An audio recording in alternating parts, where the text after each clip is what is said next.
Hello, everyone. I am Dan Stapleton. And I'm Brandon Tyrell. And Brandon, you're reviewing Grow Home for us here. Grow Home, yes. This is a game on the PC that we are playing. It's about an adorable little robot named Bud. I think that stands for Botanical Utility Droid. But Grow Home is all about exploration, platforming, and climbing. And it's all randomly generated, right? Well, it's not randomly generated. The animations are procedurally generated, meaning that however you move, the animations are going to be generated to support that. So you can see right now, like moving back and forth, he's got that sort of reactive kind of personality to him. Yeah, it's like every time you do something, he does it a little bit differently, as opposed to like in Assassin's Creed, where it's like you run back and forth, you'll see the same animation every time. Sure, yeah, the canned animations, yeah. But what makes Grow Home really, really interesting is just the way that everything works together. What I love about this game is that it's charming, and without even saying a word or without doing anything, you can just see all of the personality that comes out in Bud. He's clearly a lovable idiot. Yeah, well, yeah, lovable, yeah. Kind of an idiot. I think. Oh, we just hit a cutscene. I think he kind of follows the same pattern as Wally, in that he's emotive through his actions rather than his beeps and his blurps. So in Grow Home, you are looking for a way to. To what? A way to find organic material and bring it back to your home planet. So he falls from his ship, and that's where we are right now. We're looking for the seeds from this star plant, and in order to get back to your ship, to literally grow home. Ah, I see what they did. Yeah, you have to. As soon as we come around this corner, we should be able to see it. You have to grow that giant plant all the way up to the sky. Your ship is so far up, 2,000 meters high, you can't even see it right now. But there's also these floating little continents, and some of them, like this one up here on the top right of your screen, it has a gem encased inside it, and you take little shooters off the main stock of the star plant and run them into those gems to power it up. That power creates the stock, and there you go. So when do the killer aliens show up? So that's the thing, is they don't, actually. Grow Home, your biggest protagonist is strangely enough you, and your inability to grab onto things simply. Kind of like Octodad or I Am Bread, Grow Home utilizes a sort of independent control scheme where if you... I guess we should mention you can play this both with mouse and keyboard, but it's best played with a controller. It fits the dynamic of the controller so well. So right trigger, right hand, left trigger, left hand, very simple. Grab something, pull it around. You can climb that way, so I can use my analog stick to move him in the direction I want him to go while I'm alternating triggers left and right, and he just climbs all over everything. Yeah, that feels a lot like I Am Bread or Octodad. Kind of like Octodad, where you don't have to worry about controlling all four limbs. Yeah, exactly. It seems like a simplified version of that, but you're still klutzy, but not incompetent. Well, actually, during the review, so I played this for about just over 10 hours, maybe closer to 12, and I found that though it's initially a little awkward, like once you get the hang of it, it is really, really intuitive, and that might speak to more the fact that it is really only 2 inputs rather than 4, but you can see that I'm just like hauling through here. It's kind of like a little parkour, like klutzy parkour guy. Yeah, a little bit. Your legs are totally reactive. I mean, they're basically not there. You have no input control, but you can really perform maneuvers like hold on with your right hand and grab a crystal like that. And then the farther up you get, the more I don't want to say skill, but the more input and control finesse of the controls you're going to need in order to continue to not fall to your death. And you do die. Oh, so when you fall. Once you hit terminal velocity, which is denoted by, you get these wind little streamers coming off of you, and the air starts hissing, and you're at terminal velocity. If you hit the ground, that's it. You shatter into a million pieces. But you do come back. You respawn at your teleporter nodes. And how often did you find yourself falling? Was it like a hard game, or is it pretty easy? No, not very often. One thing I really like about Grow Home is that it's such a peaceful experience. Like you can just hang on and look around and enjoy the scenery. Later on, they start introducing these additional ways to traverse the world. There's a flower parachute, there's a hang gliding leaf. Everything has a sort of a botanical theme. So these are the stocks I was mentioning before. These come off the main star plant, and what you do is you grab onto them with both hands, and you start pushing them into these crystals.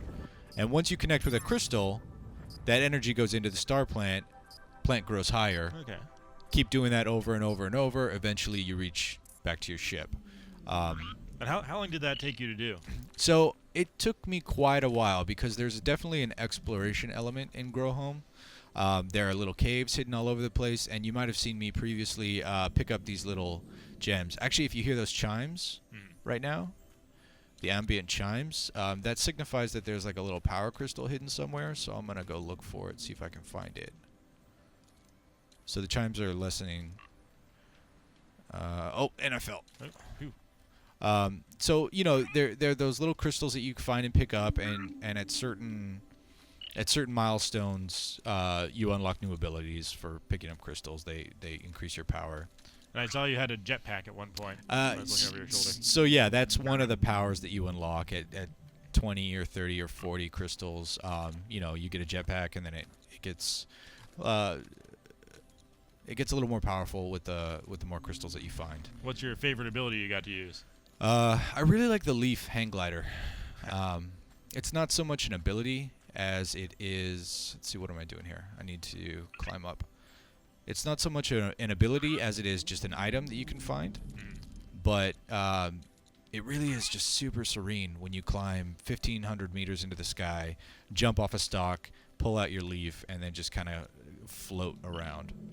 And there are a lot of interactive portions, like these leaves coming off the main stalks. These are going to act as like bounce pads, so you jump and you can go real high. But since I don't have a jetpack, this is dangerous. So now I have to deploy my flower parachute. So you just grabbed that flower off of... Yeah, so I found that flower and I pulled it. And then it goes in your little backpack. So you can see the meter on my backpack now shows that it's not at full anymore. Gotcha. So same thing as before. Take this, jam it into the crystal, and we should see our star plant stock growing. The other thing I really like about this is Bud, our main character here. He's got like sort of a childlike quality to him. In the same way you watch like toddlers running around in a field chasing bugs or something. They don't quite have full control over their motor skills. And Bud kind of has the same thing, although I think it's more having to do with the procedurally generated animations. But there is very like a child mother kind of aspect. His counterpart on the ship is called Mom, M-O-M, and I have no idea what it stands for, to be honest. But so there is sort of a maternal thing. Mom congratulates you for doing well and encourages you when you fall. So there, it's really kind of a cool aspect, and it fits into this whole sort of beautiful dream-like kind of state that you see going on. So, one thing that you do call out in the review is that... Oh. All right, we're good.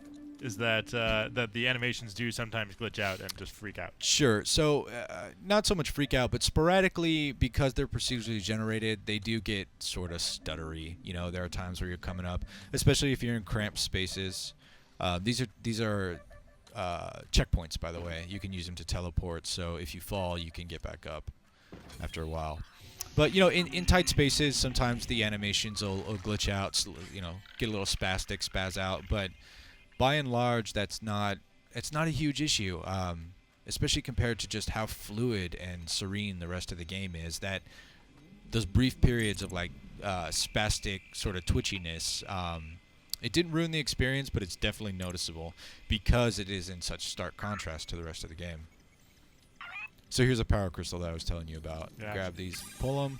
You can see the top. I now have 5%. There are 100 crystals, so I have 5 crystals. And then when I hit 20%, I should unlock a new ability. It's kind of a shame there's no multiplayer in this game. It seems like one that you could have a lot of fun just playing with the physics. Yeah.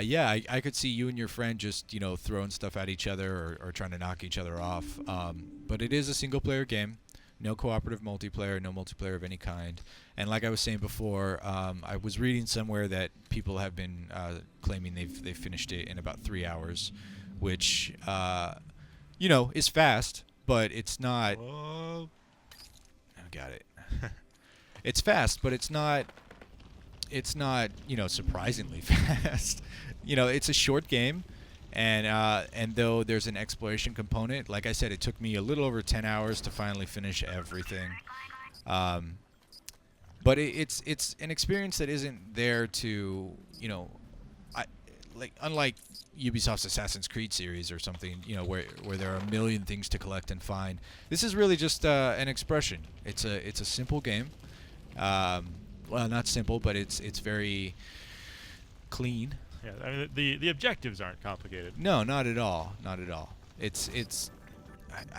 want to keep going back to the word serene. It's uncomplicated, and it's peaceful, and it's charming.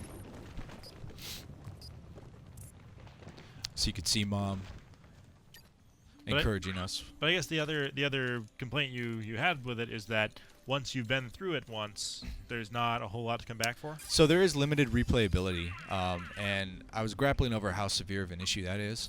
And ultimately, while it is sort of a one-and-done experience, I don't think that it really detracts from just how. Oh, see, now we're gonna die unless. Well, don't you have a flower? Unless I can. Yep. There you go. Just trying to build the drama there. Spoiler: you have a flower. Yeah, a flower parachute. Though it is a one-and-done experience, I don't think that detracts it because it is just a solid expression. A lot of times games try to overcomplicate themselves and get too dense and throw too many moving parts on there. Grow Home is just a very simple, very, very great idea brought to life through personality and really, really interesting design and mechanics. So what score are you giving it? So all in all, Grow Home, to me, I'm going to give it an 8.8. That's a pretty good score. I think it is a great game, and I think with games like this is when Ubisoft is at its best. When they're not doing the big AAA stuff, when they're taking chances, when they're experimenting.